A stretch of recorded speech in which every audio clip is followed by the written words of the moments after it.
And that leads me to my first important part of this fucking episode is stop caring what people think about what you say. Seriously, and this goes with some of the shit. It's like, oh, god damn it. I was watching a Joe Rogan podcast episode, and he was, I think it was like a clip on YouTube or something, because he's on Spotify. Much like we are. Subscribe on Spotify. We're there too. We don't get paid $100 million to do it. We just did it for free because we love you. But he was on there talking about movies and Superbad. How you couldn't make that movie today. How you couldn't make certain movies today and all this stuff. And how, well, you could, but you'd be scrutinized and you'd lose your sponsorships and you'd lose this and that and stuff like that. And obviously he's on a different level altogether, so he can do whatever the fuck he wants. And I'm not talking shit about him. I'm just saying, like, that's that idea of, like, you can't do something. You can't make a fucking movie like Superbad, or you can't make any movie that's controversial or whatever. Why? I think, like, and even saying stuff, like, people guard their words and shit, like, when they say anything. You're in America. Like, the First Amendment exists, and it doesn't matter how much they try to fool you and make you think it doesn't fucking exist or it's going away. It's not going anywhere. At least anytime soon.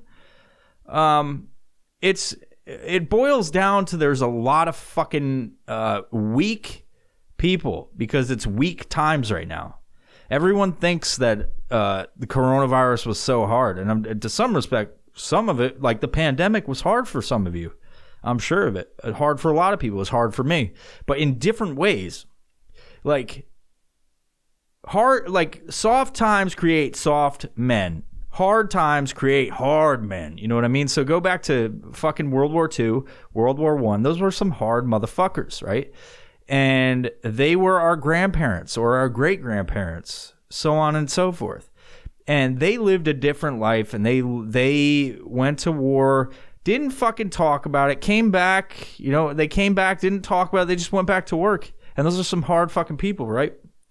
Now these days, because of the sacrifice of those people, and even my generation in the fucking global war on terror, there are some sacrifices made there too, but to secure comfortability in society, because comfortability is awesome. I like sitting on my couch too and fucking watching Netflix. That's fucking dope. I don't want somebody busting in my door and just punching me in the face or shooting up my family. That's not what I want. So comfortability is awesome, but I will say that times are easy, regardless if we're going through a pandemic or not. Times have been across the globe, I'd say, with the exception of certain places. Like, you could look at Israel right now and Palestine and all those places. Times are easy in the United States. And I think a lot of people are bored because of it, and they create a lot of drama and a lot of bullshit and a lot of strife, and I'm mad at this and you said that. Oh my God, you can't say that. But the thing is, you can say that. You can say that. You can say all of it. You can say whatever the fuck you want. Every word you can say. Every word that they say you can't say, you can fucking say it. It all depends on if you want to. You make the decision if you want to say it. You don't let other people make that decision for you because they scream and yell and say this and that. But I feel like the more that people in general, I'm not saying me and you, the one person that's watching this, I'm saying we as people in America with this fucking right to say whatever the fuck we want, regardless of the fucking feelings of people. To some extent, you can't scream fire in a crowded theater. That's the one they go for. You can't get people to commit violence through your words, like actual violence, not the fucking made up shit that they want to say, like, oh, those words are violence. Oh, it hurts so bad. But it's your decision to stop saying it. It's your decision. It's your decision to say you can't make a movie like that these days, you'd get scrutinized. Who fucking cares? The more people that have that mentality of you'd be scrutinized if you did that today, the weaker and weaker and weaker we become till we're not even able to say anything. And it's funny, a lot of these proponents of free speech will go like, oh, you know, they'll say that kind of stuff like, free speech exists and blah, but you can't, you know, some of these things, you just got to watch what you say. You'll be scrutinized and blah, blah, blah. And I think part of the problem is, and especially with celebrities and all these people that say this stuff, is they don't have a backfill if they get shut down or whatever. Like their sponsors throw them away or they stop sponsoring them or what have you. And it's because they put themselves in a position, and obviously a lot of them are making millions of dollars and they're doing well. And so they've got, you know, like any job, you got to kind of work with your boss. But at the same token,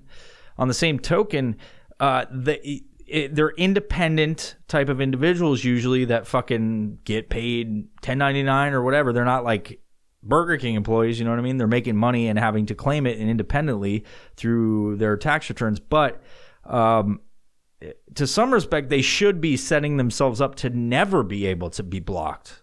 Like, there's ways to do it these days. You could have a self-sustaining type of income without any sort of need for sponsorship whatsoever. You know, unless it's like Strikeforce Energy and fucking Ping Pong Tactical and Uncana and, you know, Robinhood that give you the code and you get fucking... Fuck Robinhood, actually. Fuck them. Fuck Robinhood. You know what I mean? I'm going to talk about that for a second.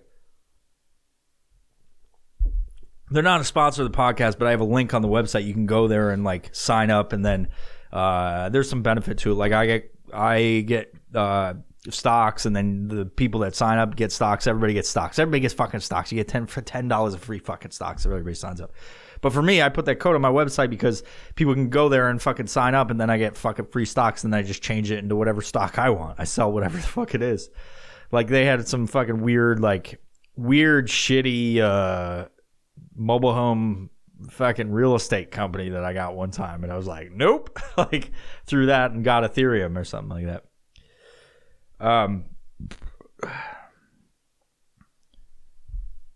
Let me go back real quick. So just to touch on it, and then I'll get into the crypto and fucking stocks and stuff that I want to actually talk about in this fucking episode.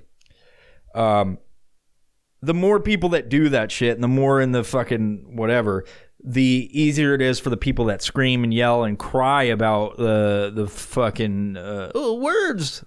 And I know this isn't a new subject, but it's just like the people that are like at the top that preach about free speech, they actually have to fucking live that fucking thing and go, you know what I mean? Like set yourself up essentially. And I'm speaking to whoever I'm speaking to, not like the millionaires or whatever, but like you as a listener, if you're in a position or an influencer in some way, probably have an ability to not get fucking canceled if you're in like any sort of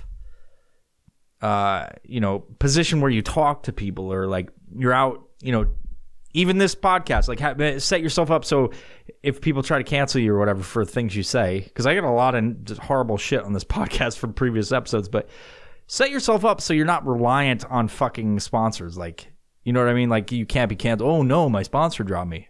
Like set yourself up, be smart with your money, be smart with your finances, be smart with how you live your life and financially, and don't just have one source of income. Like diversify your bonds, son.